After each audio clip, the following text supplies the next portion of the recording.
Hello, everybody. It is KJ Del Rey, aka Lady in Red. Welcome to my brand new Nightshade Hour podcast. This is going to be the very first one that we do. We're going to be doing them every Sunday night.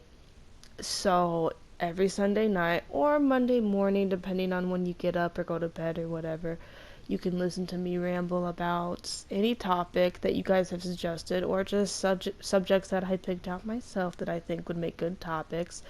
I decided to do this because a lot of times when I'm live streaming, I will ramble on about stuff, which, that's what you're supposed to do when you're a live streamer, but it does take away from the gameplay a lot of times because I'll stop playing the game just to talk. And, that's okay, but, I felt like this was a much needed, it needed to be separated from that, because it's, talking, just, everybody has to have their voice be heard. So, um, I'm going to be here for you every Sunday night and Monday morning, whether you're just getting off of work on Sunday night, or you're just chilling on Sunday night, or maybe you're going to bed, or maybe you're just waking up in the morning on Monday morning and getting ready to go to work. Maybe you're listening to me as you go to work, or as you go to school, or, whatever it is you do. Maybe you're just waking up and you're putting a K cup in your Keurig, if you have a Keurig, and you're drinking some coffee, and you're going to listen to me talk. And, whatever it is, I'm here for you, and we're going to talk about some things. So, number one, first I'm going to talk about how I'm doing, and I would like you guys to tell me how you're doing. And what I mean by how you're doing, I don't mean just, oh, I'm good, or I'm not doing so good. Like, what's going on in your life right now? What's going on this week, I want this to be something where you guys can feel like you guys have a place to talk about your week with if you don't have somebody to do that with. But how I'm doing pretty good this week. It's been a very good week on my end. In Illinois, I live in Illinois, northern Illinois. I live about an hour and a half away from Chicago. And, it's November now, so it's supposed to be, cold right now. It's supposed to be like 30, 40s in the daytime, maybe 50, 60 on a beautiful day. But it has been, 70 out the past couple of days, like 75. It'll get the highest, and that's what we call, in the colder states, we call that an Indian summer, meaning it's hot when it's supposed to be cold. And I love Indian summers. They just, because I don't like cold weather at all, and the warm weather hits different when it's supposed to be cold out. It's so alluring when it's like 80 degrees outside and there's leaves on the ground, or when it's 60 degrees and the ground is hard from the snow that I just melted. It's just, there's something so alluring about it. But what we've also had to deal with this week is the beautiful election. um I don't get into politics too much. I don't put my hope in politics at all. I think politics are very stupid, but I did vote because how I feel about it is I don't feel like people should voice their opinion about the election unless they went out and voted, unless they're like younger and they can't vote yet. Other than that, you shouldn't complain about how things are if you didn't go to the polls and vote, or if you didn't put your ballot in. And I voted, not saying who I voted for, just because I don't feel like I need to, and I don't feel like anybody needs to. But from when I recorded this video, it looked like Mr. Joe Biden was going to be the president. So maybe he'll be our next president. Either way, I don't care. Um, I don't care who wins, because personally I think that both of the candidates are a piece of work and are not quite fit to run the country. But, um, best of luck to both of them. I just hope that my country is okay. My country has been through a lot over the past 10 years, and so on. I want things to change. I want things to be better here. I Our country kind of has become a laughing stock, and it's sad, but I just pray that, people don't put so much hope into politics, but will also take it serious because it is something that needs to be taken serious. Because a lot of younger people who are around my age, which I'm 21, about to be 22, um, they'll go to these women marches and the Black Lives Matter protests and all that, which is amazing. I support that 100%. I love that. But if you're gonna do that and not go put your ballot in, then like what's the point? Like you want your voice to be heard, but you're not going to vote either. Like I don't really understand that. Like it's with the younger people, which I don't understand. You have the right to vote, so go vote. Everybody in America can vote as long as you're an American citizen. So go vote. Like what is like I never understood it. It's not hard at all. I was the first time voter this year, and it was very easy. I don't even think I was in there for 10 minutes, and everybody in there was very kind. It's not like everybody's in there looking at you some type of way because you picked Democrat or Republican or whatever the case may be. Everybody just wants to get your vote in. And nobody looks at your ballot, of course. It's very, very low key, and it's very secretive. But moving on from the cluster hell that was the election, I wanted to talk about some movies and shows that I have watched recently. I just recently finished watching the TV series on Netflix called Ratchet. I watched it with my girl Mel. I'm sure if you watch my live streams, you know who Mel is.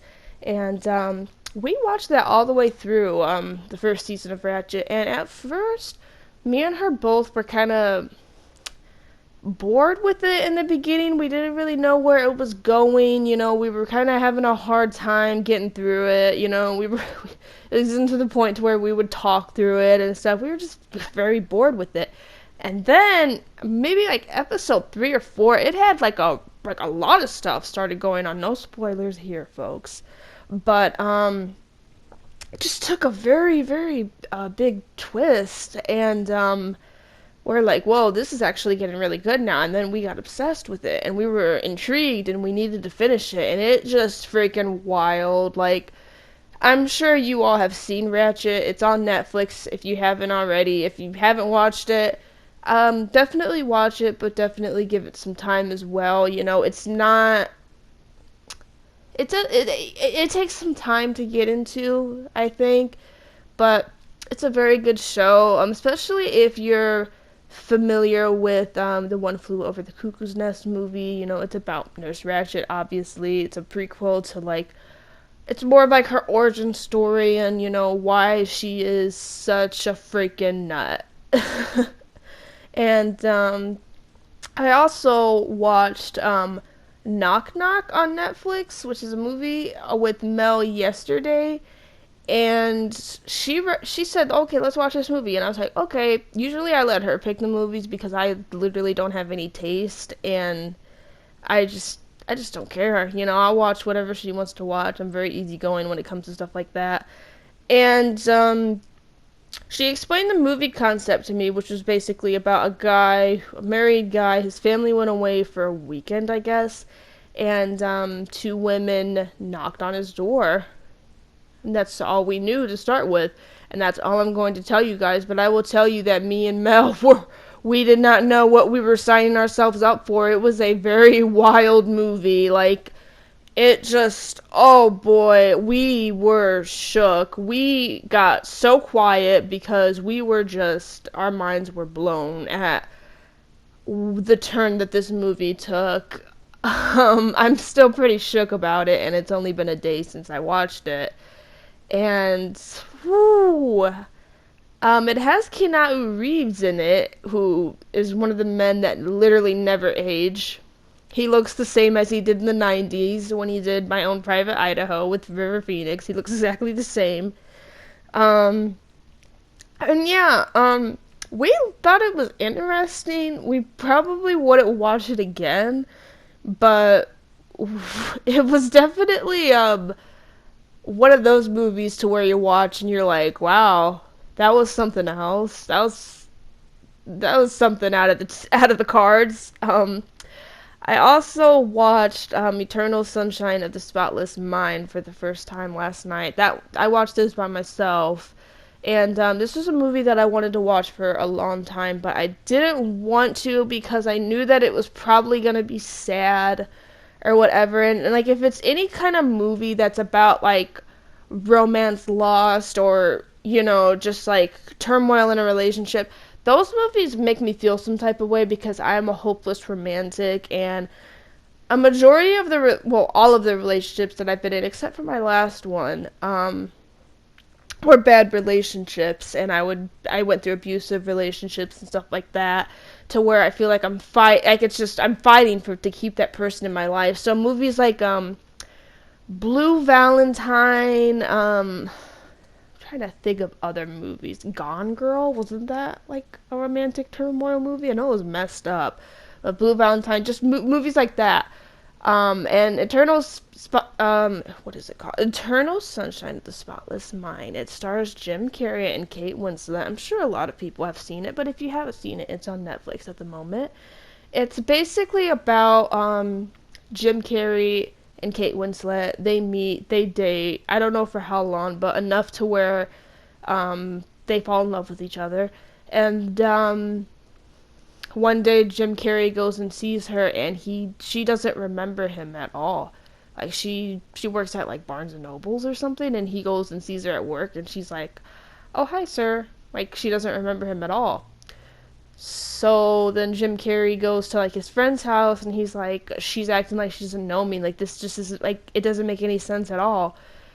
And so his friend hands him a paper, and it's like basically telling him that she has gone through a procedure that has erased her entire memory of Jim Carrey, which his name is Joel in the movies. So she went through a procedure that erased him from her memory or whatever, and then he decides that he's going to go through that procedure as well. And I didn't finish it.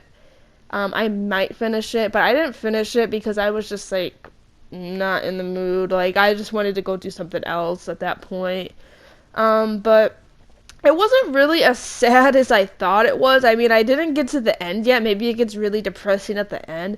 I mean, it is overall very sad. Like I could imagine it would be very hard if you found out that your ex or an old friend or just a family member or something went through a procedure to completely wipe you from their memory. Even if you broke up with them or you cut ties with them, it would probably still hurt really bad. And I'm sure a lot of us have thought about doing that. Well, I mean, you can't do that, but I'm sure you've wanted to do that, to where you could just completely just get rid of somebody from your memory. And I definitely wish I could, but you definitely can't. And I think that we're not allowed to get rid of our memories because our memories make us who we are, and they molded us to who we are, painful or not.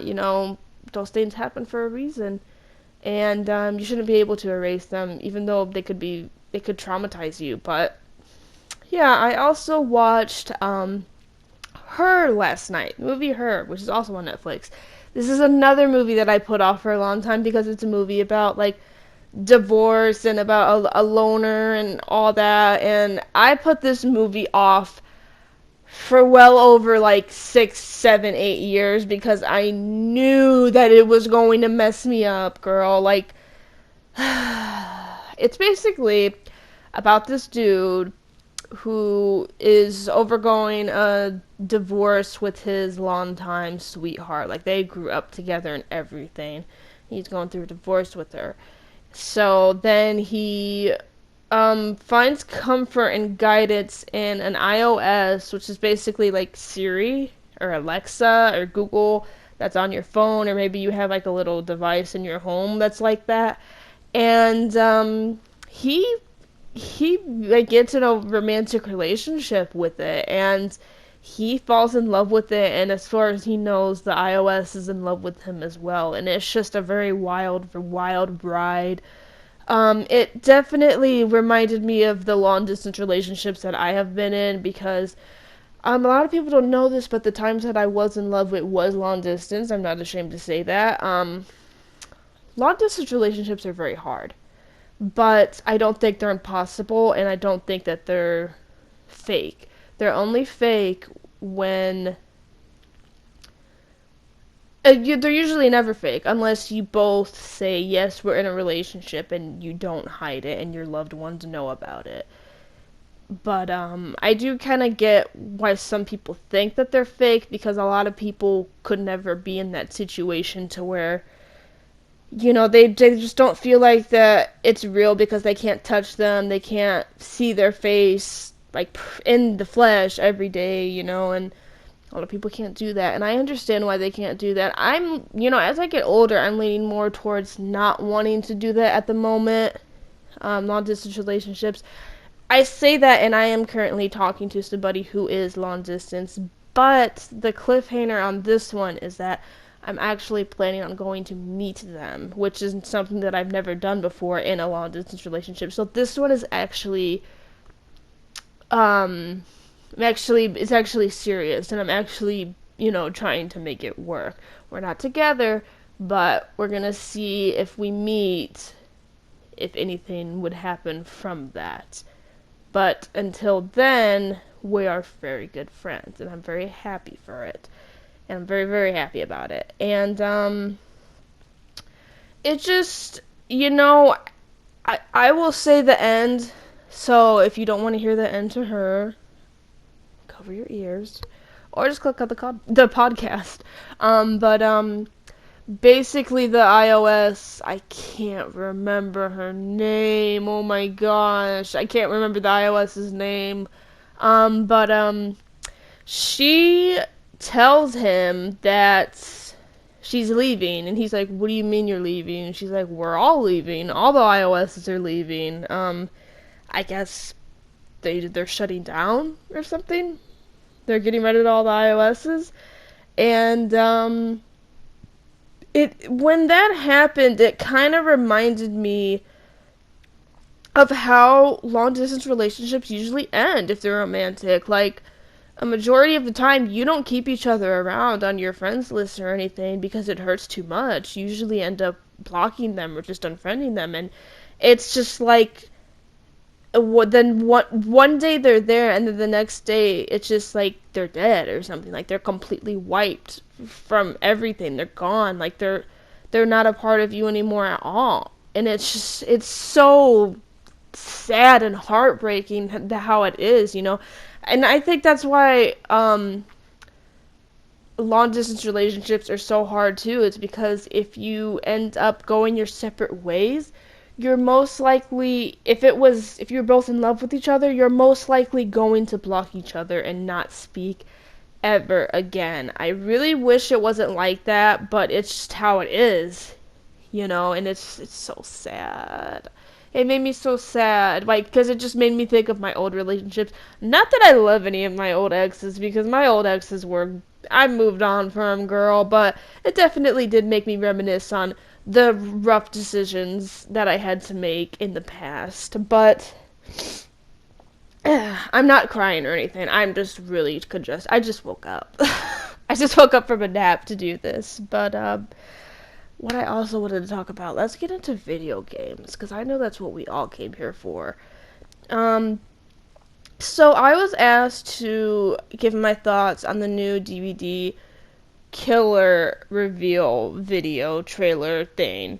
So a lot of people have been speculating that it is a Wendigo from Until Dawn, which that would be cool, but Dead by Daylight clearly stated that the next chapter that they're doing is going to be non-licensed, meaning that it's going to be a killer that the game makes, not a killer from a movie, a TV show, anything like that. It's going to be one that they made.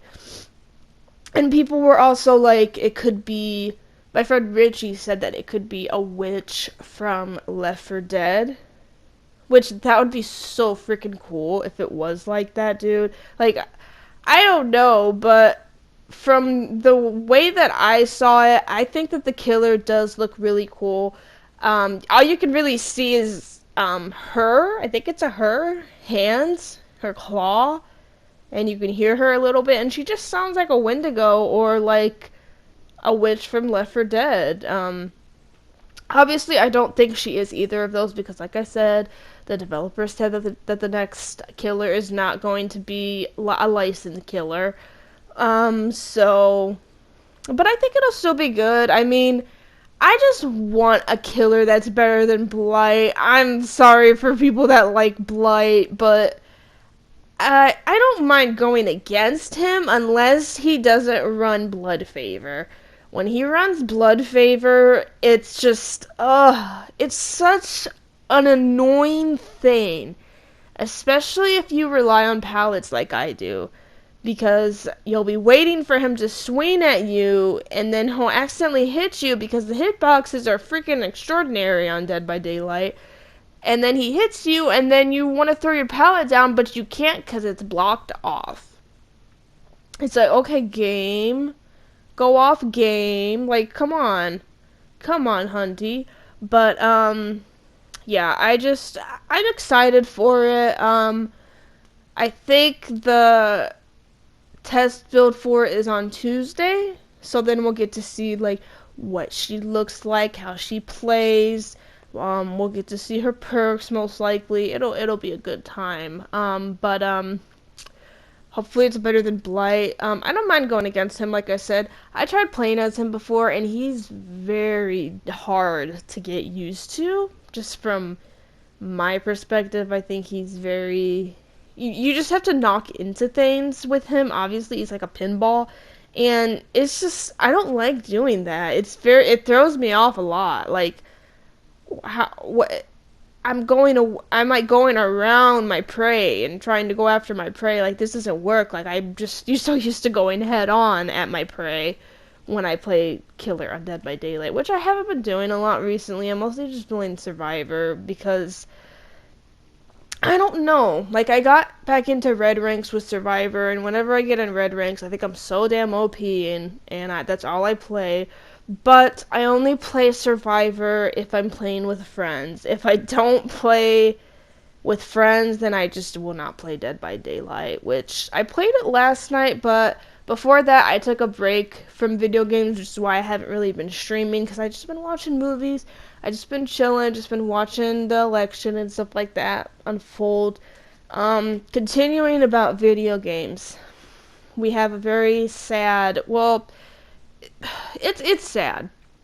We have very sad news that had just occurred maybe the beginning of this week, which was, or beginning of last week, because if you're seeing this on Sunday night or Monday morning, Friday the 13th, the game is closing its servers very soon here, and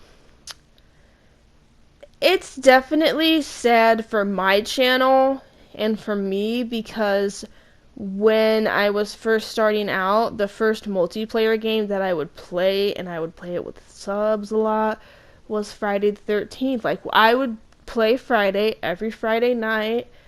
Oh my gosh, it used to be so much fun. Like, I met so many people through that game, and, you know, I don't talk to a lot of them anymore, but it's still a very near and dear game to my heart. No matter how much it pissed me off at times because it was so buggy, still is so buggy. And the fact that I played it through the lawsuit was so amazing. Like I'm playing it through the lawsuit and everything's so damn buggy. Like I remember the Packanack roof glitch, which I knew how to do it.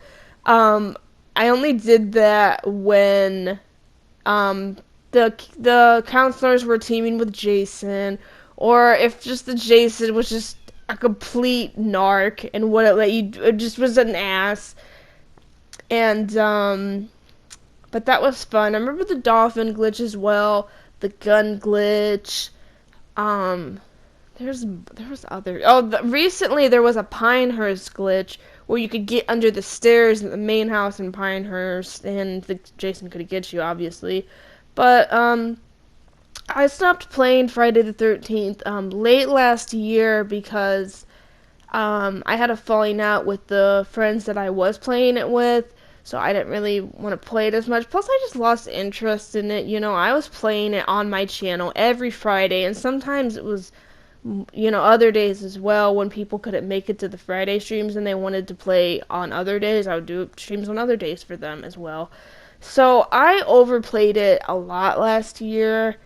It was a staple for my channel, but we moved on.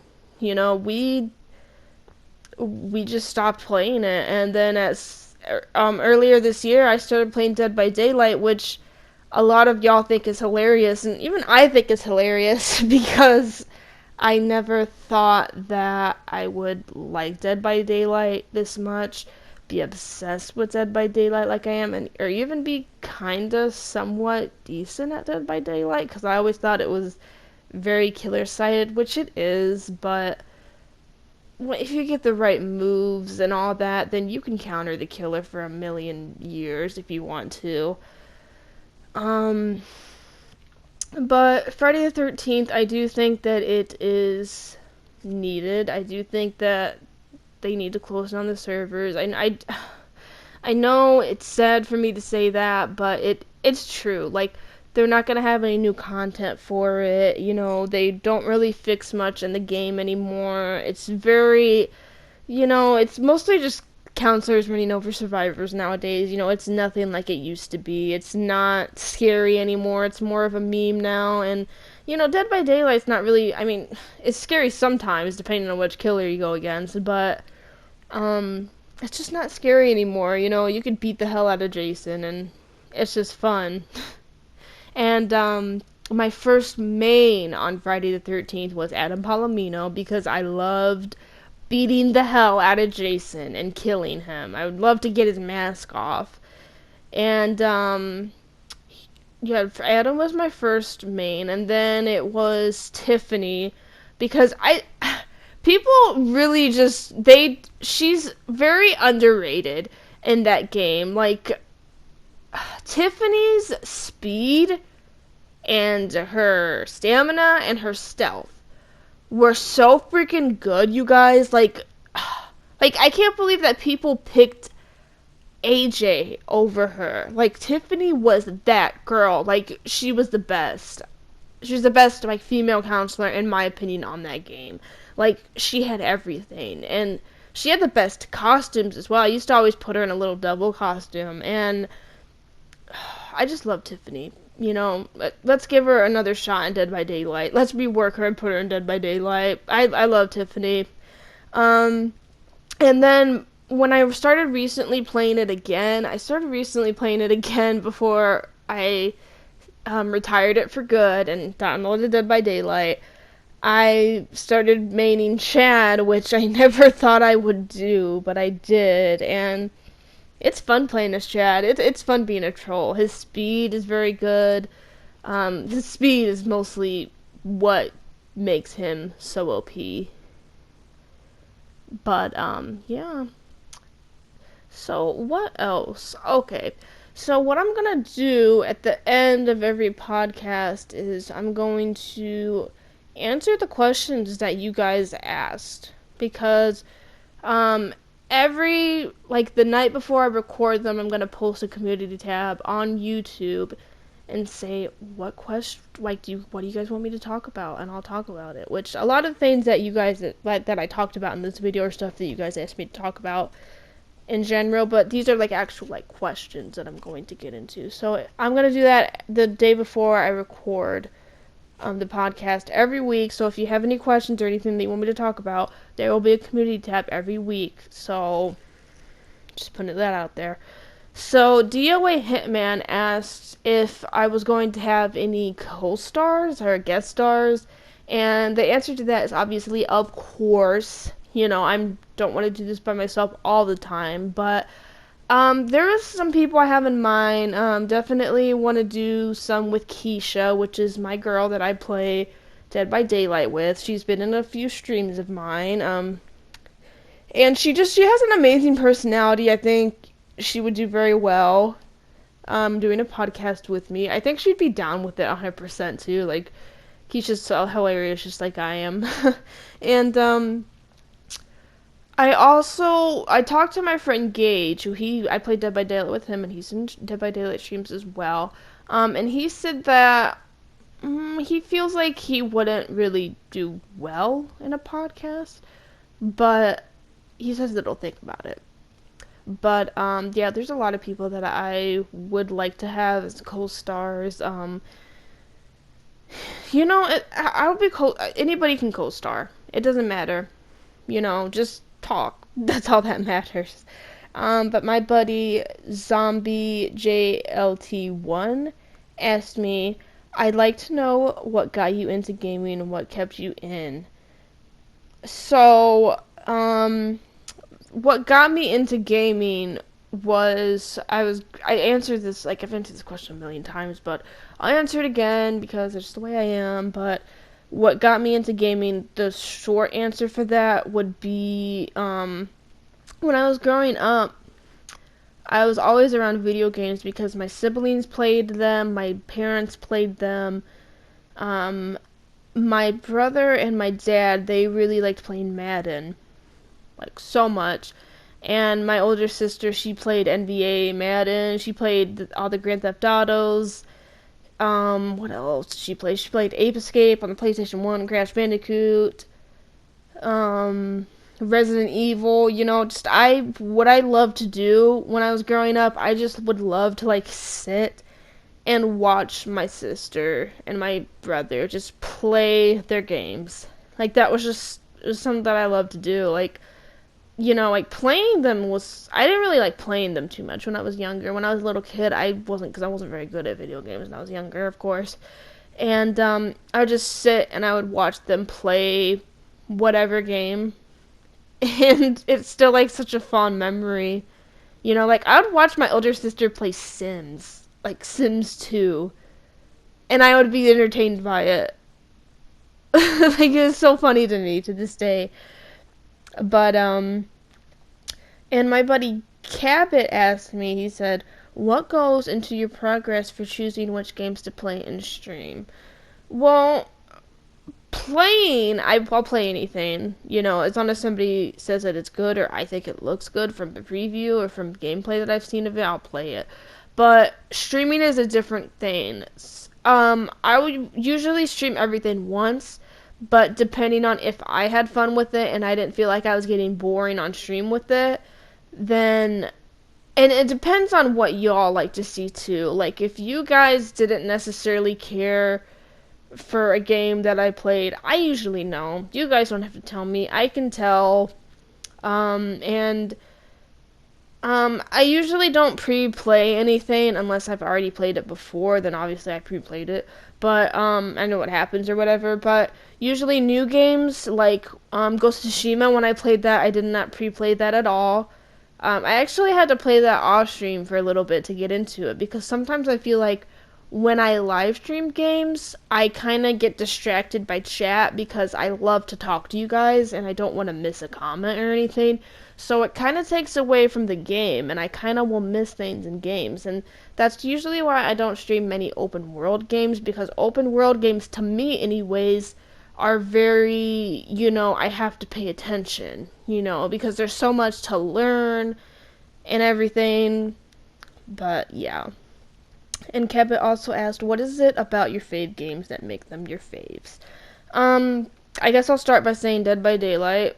I love being chased. I love horror games. I don't like being chased in real life, but I like being chased in video games. I love the adrenaline rush of it.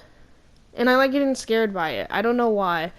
And it's just fun. I just love horror. And I just love horror games, and I wish that there was good ones out nowadays. Like there's not that many, especially multiplayer games. Like anymore, there's only like Dead by Daylight. That's like the only good one that's out nowadays, and it's so sad. Like we used to have like Silent Hill and the old Resident Evil games, and Resident Evil games, the newer ones are still good and everything, but it's like there's no good freaking horror games anymore. Like recently, I was playing Amnesia Rebirth, which I have to finish one of these days. I don't know when, but I need to finish it. It's like it's kind of scary, but it's not terrifying or anything. Like nothing makes me terrified anymore, and it's kind of sad. But I don't know. The last games I'll say that did terrify me that are newer was Remother Tormented Father scared the living hell out of me. If you haven't played that one, obviously play it. There's a sequel that just came out for it that I haven't gotten around to play yet. I'll probably play it at some point. But Remother Tormented Father scared the hell out of me. And so did the Resident Evil 2 remake because, oh my gosh, they did amazing on that, dude. Like, if you were wearing headphones, which I was because I was streaming it as soon as it came out, like, if it would, when you would hear a zombie growl, it would come from a certain earphone, and it would be like they would be coming up right behind you in real life from your right side or your left side. It was just so riveting, so much detail, so scary, so amazing. Just mwah, chef's kiss. It's brilliant. But Cabot also asked me, what other hobbies or activities do you enjoy outside of gaming? I'm gonna be honest with you, not much. Sleeping. Who doesn't like sleeping? Um, I do like the outdoors and nature. I do like going on my walks and stuff and listening to my music when I'm out walking. Um, I listen to a variety of music. I listen to rock, rap, pop, bubblegum pop. Oh my gosh. Obviously, you guys know I'm a big Lana Del Rey fan, even though I haven't really been listening to her much nowadays. But that doesn't mean I don't love her. I mean, I've been listening to that woman since I was like 14, 13, so. But, the last question that I'm going to answer from Cabot as well is, what's the most rewarding thing about being a YouTuber? And for me, that's all the friendships that I've come in contact with. Like, I've got so many close friends from YouTube. And there's been times where people and viewers have told me, thank you so much for streaming on this day. It made me laugh when nothing else could. And like you guys don't know what that means to me because I'll get into this in another podcast because this one, it's long already, but I suffer from depression and stuff like that, so like I know what it's like when you're stuck in a rut and you can't get out of it, and you're just so sad, and it just makes me so happy when you guys say that like I'm funny, or I made your day with my stream, or thank you for taking time out of your day to talk to me and make sure that I'm okay, because I do take time out of my day to make sure that my viewers and my friends are a-okay, because you guys mean the world to me, and I just love having my own little community. You guys are freaking amazing. I don't know, just that's the most rewarding thing possibly that I've ever done, which it might be sad to say that, but I don't know. I just like making people happy, and I like making you guys happy. But that is all for this week's podcast. For next week's podcast, if you want me to talk about anything in particular, just hit me up on YouTube, drop a comment, or hit me up on any of my social medias, which I'll probably put in the link, or in the bio, something of this video. Or if you ask me, hey, KJ, what's your Instagram? I'll just tell you what it is in the comments or something like that. But, I love you guys so much. I hope you guys have an amazing week. I don't know what we're going to be live streaming this week, but we always have fun. But, yes, I love you guys. I will always be here for you, especially on Sunday nights and Monday mornings. I love you guys, and you guys take care. Bye.